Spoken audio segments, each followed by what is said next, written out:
دي منطقة براس أو برايس، بيتمركز فيها العرب، تجار العرب والصينيين والهنود والبنجلاديش والأفغان وبتوع بوليفيا والأفارقة وبتوع هايتي.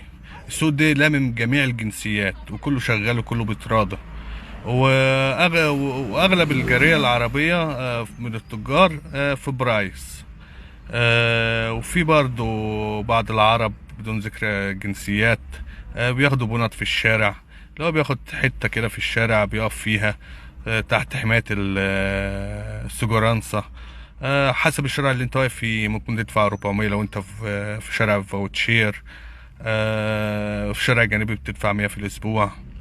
وأغلب الأفارقة وبعض العرب بياخدوا بنط في الشارع. وأحلى تجارة الملابس في السوق ده، وممكن تبدأ ب500 أو ب1000 دولار وربنا هيكرمك وتكبر. أغلب العرب اللي جم هنا ما كانش معاهم وبدأوا من الصفر، والحمد لله بقى عندهم كتير.